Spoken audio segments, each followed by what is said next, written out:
Here's a quick overview of the QloApps live notification add-on, which displays real-time pop-ups on the website and allows admins to customize them for better engagement.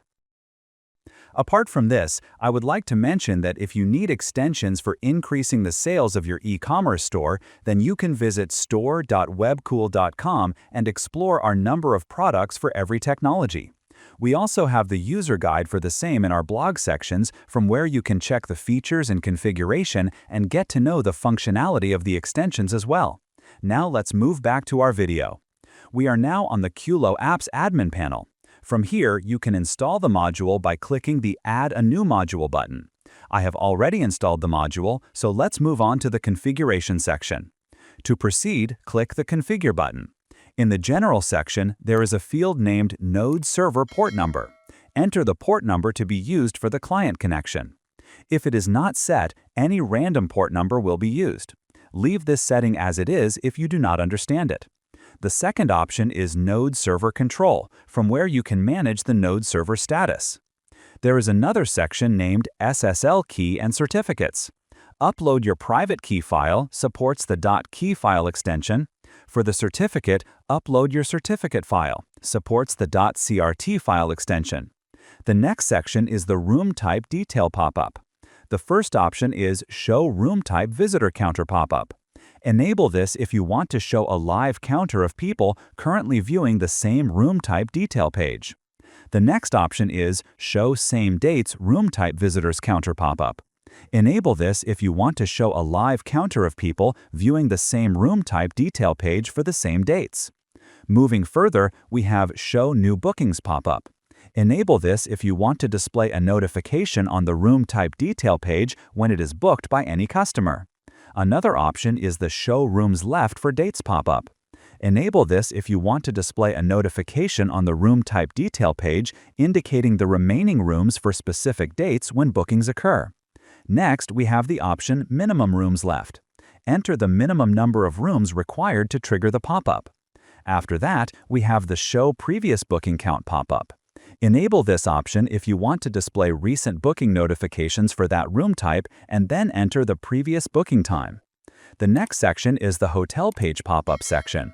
The first option is Show Hotel Visitor Counter pop-up. Enable this if you want to display the number of visitors viewing the same hotel. The next option is Show Same Date Hotel Visitor Counter pop-up. Enable this if you want to display the number of visitors viewing the same hotel for the same date. Another option is Show Previous Booking Counter pop-up.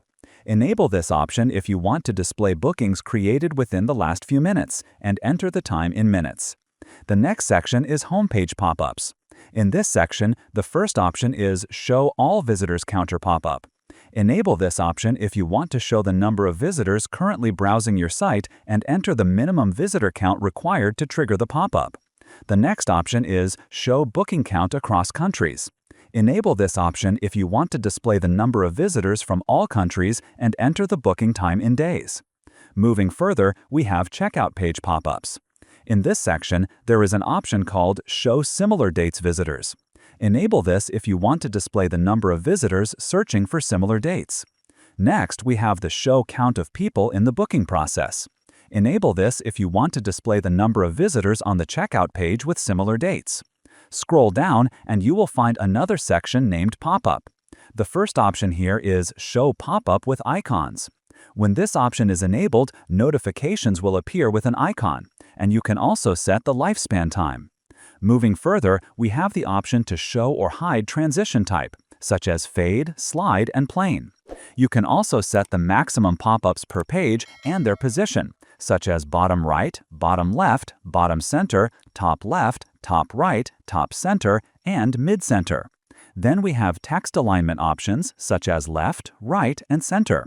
You can also configure the icon background color, text background color, and text color.